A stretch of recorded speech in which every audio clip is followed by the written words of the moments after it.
Mobile radiation कैसे आपके दिमाग पर असर करती है। देखिए कैसे मोबाइल रेडिएशन आपकी जान ले रहा है। करते हैं इस वजह से इस बच्ची के मेंटली इसको प्रॉब्लम हुआ है, और जो ये प्रॉब्लम हुआ है इसको महामारी से भी ज्यादा लोग इस रेडिएशन के कारण मारे जा रहे हैं।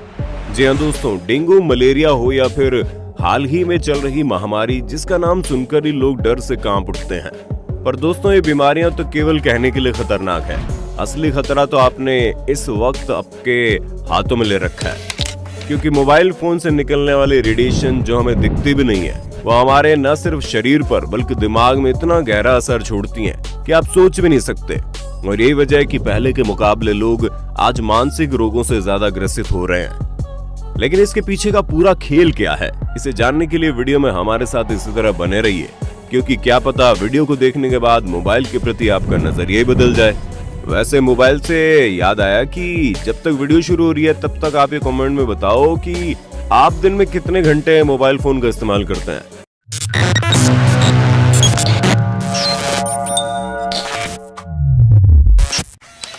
असल में दोस्तों, मोबाइल से निकलने वाले रेडिएशन हमारे दिमाग के सेल से कनेक्ट करने की कोशिश करते हैं, जिसके कारण दिमाग के सेल से डिस्टर्ब होने लगते हैं। इसलिए जब हम ज्यादा समय तक मोबाइल चलाते हैं तो हमारा सिर दर्द होना शुरू हो जाता है, और अगर यही आदत लगातार चलती रही तो याददाश्त का कमजोर होना, आंखों पर गलत असर पड़ने से लेकर ब्रेन ट्यूमर और कैंसर जैसी बड़ी बीमारियां आपको अपनी चपेट में कब ले लेंगी आपको पता भी नहीं चलेगा। दरअसल मोबाइल रेडिएशन दो तरीके से हमारी सेहत पर प्रभाव डालते हैं। पहला तरीका है हीट इफेक्ट। अगर आप 1 घंटे तक लगातार अपने कान पर फोन लगाकर करते हैं तो आपको इससे इतनी गर्मी मिलती है जितनी 1 मिनट में एक माइक्रोवेव उत्पन्न करता है। जी हाँ, ये बात भी सच में सामने आई है। आप सोच लीजिए, अपने कान पर मोबाइल फोन करना आपके लिए किस हद तक जानलेवा साबित हो सकता है। और दूसरा तरीका है बायोलॉजिकल इफेक्ट का। आपको ये बात तो पता ही होगी कि हमारी कोशिकाएं एक दूसरे से संपर्क बनाकर रखती हैं। शरीर का हर हिस्सा इन्हीं कोशिकाओं और सेल्स वगैरह की वजह से एक दूसरे से कनेक्टेड रहता है। लेकिन मोबाइल फोन से निकलने वाली रेडिएशन कोशिकाओं के बीच का जो कनेक्शन है उसमें दिक्कत पैदा करती है, और इसी वजह से लोग आए दिन अलग अलग किस्म की बीमारियों का शिकार बन जाते हैं। तो आखिर क्या है ये मोबाइल रेडिएशन और क्यों इसने सभी की नाक में दम करके रखा है। असल में दोस्तों, हम जितनी भी चीजें इस्तेमाल करते हैं उन सभी से अलग अलग प्रकार की रेडिएशन निकलती है। रेडिएशन शब्द पर जाएं तो ये हमारे वातावरण में फैली एक ऐसी ऊर्जा है जो तरंगों के रूप में चलती है, जिन्हें हम रेडियो वेव्स भी कहते हैं। आपको बताते चलें कि ये तरंगे प्राकृतिक भी होती हैं, जैसे कि सूर्य की रोशनी से निकलने वाली तरंगे जो कि पूरी तरह से प्राकृतिक है, और ये भी इंसानों को नुकसान पहुंचा सकती है। वो तो हमारे वायुमंडल में ओजोन लेयर है, जिसकी वजह से ये हानिकारक तरंगे हम तक डायरेक्ट नहीं पहुंच पाती, वरना सूरज की रोशनी के सामने खड़ा होना भी मुश्किल हो जाता।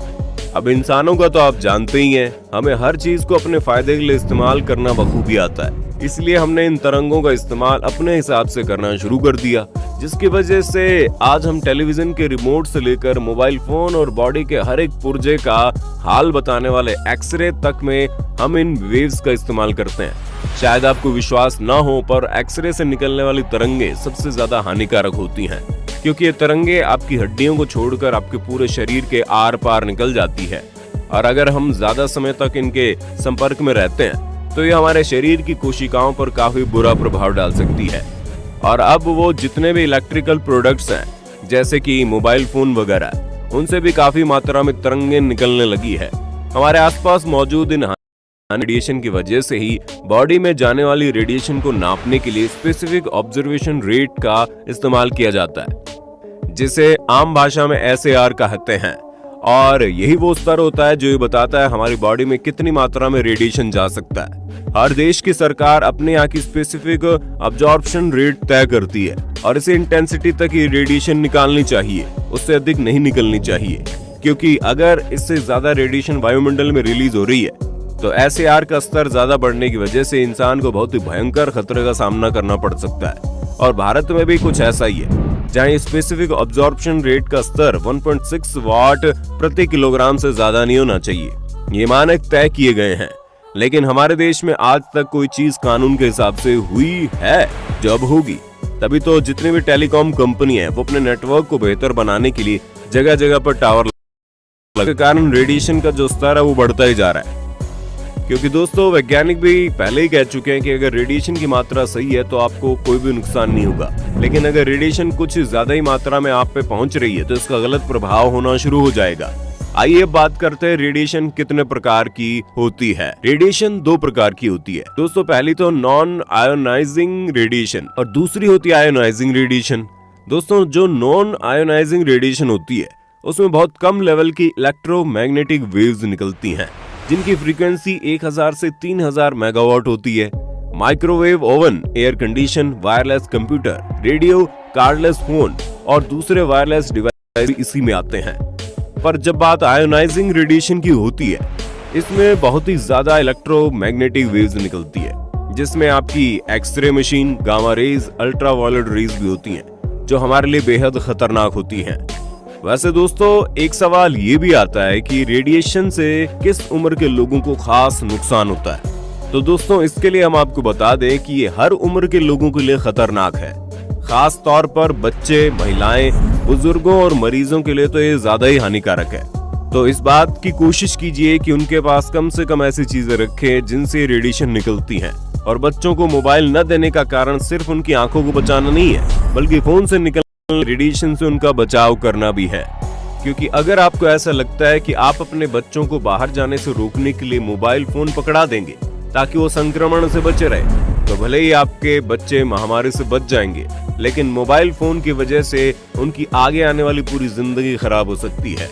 जी हाँ, लॉकडाउन के समय में बच्चों को मोबाइल फोन की जितनी आदत हुई है उतना आज तक बच्चों ने कभी मोबाइल फोन इस्तेमाल ही नहीं किया, जिसका उन पर काफी गलत प्रभाव पड़ रहा है। न सिर्फ बच्चे बाहर की दुनिया में अपना संपर्क तोड़ते जा रहे हैं, बल्कि सोशल मीडिया और गेम्स खेलकर अपने दिमाग को मोबाइल फोन की गिरफ्त में कर रहे हैं। ये सारी चीजें अभी तो उन्हें बहुत अच्छी लग रही हैं, लेकिन बाद में उनकी जान का जंजाल बन जाएगी। कई सारे वैज्ञानिकों ने मोबाइल फोन से निकलने वाले रेडिएशन पर अपनी रिसर्च की है, जिनका कहना है कि मोबाइल फोन को कान पर लगाकर लगातार बिल्कुल भी बात नहीं करनी चाहिए।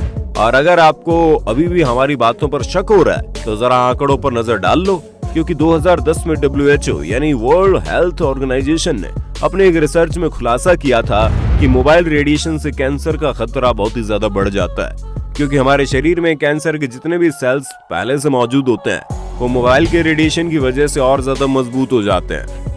हंगरी में कुछ वैज्ञानिकों ने रिसर्च की और उस रिसर्च में पाया कि जिन लोगों ने ज्यादा समय तक मोबाइल फोन का इस्तेमाल किया है उनके स्पर्म की संख्या कम हो गई। अब ऐसा होना किस बात की ओर इशारा करता है ये तो आप समझ गए होंगे। इसलिए अगर आपको नपुंसकता का शिकार नहीं होना तो भैया जरा मोबाइल फोन साइड रख दिया करो और किताबें वगैरह पढ़ लिया करो, क्योंकि एक बार इस बीमारी ने कब्जा कर लिया तो जिंदगी भर का दाग लग जाएगा। और इन सब से भी अगर आपका पेट नहीं भरता तो दोस्तों भारत के केरल में भी एक ऐसी रिसर्च की गई जिसमें उन्होंने मधुमक्खियों का इस्तेमाल किया, जिसमें ये पाया गया कि मोबाइल टावर से निकलने वाली रेडिएशन से मधुमक्खियों की संख्या 60% तक कम हो गई है, जिससे ये चीज तो साबित होती है कि ये रेडिएशन न केवल हम इंसानों के लिए बल्कि जानवरों के लिए भी घातक है। अब सवाल ये आता है कि आखिर इन मोबाइल रेडिएशन से हम कैसे खुद को बचा सकते हैं, क्योंकि मोबाइल से चिपके रहने की आदत तो किसी की जाएगी नहीं। ऊपर से जब से ऑनलाइन का जमाना है तब से हालात और ज्यादा बिगड़ गए हैं। इसलिए जरूरत है सावधानी बरतने की, जिसके लिए आपको सबसे पहले तो कम मोबाइल फोन का इस्तेमाल करना होगा। शुरुआत में आपको थोड़ा अटपटा जरूर लगेगा, लेकिन अगर आप आदत बना लेंगे तो चीजें मुश्किल नहीं होंगी, क्योंकि आदत आप किसी और के लिए नहीं बल्कि अपनी बेहतरी के लिए तो बनाओगे। अगर दिन में 2-4 घंटा मोबाइल फोन कम इस्तेमाल करने से आपकी जिंदगी के 15 से 20 साल बढ़ सकते हैं, तो हमें नहीं लगता कि ये कहीं से भी घाटे का सौदा है। आप खुद ही गौर करिएगा, जब मोबाइल फोन वगैरह नहीं हुआ करते थे तो लोग न सिर्फ ज्यादा लंबे समय तक जीवित रहते थे, बल्कि उन्हें बीमारियां भी अपनी गिरफ्त में नहीं लेती थी।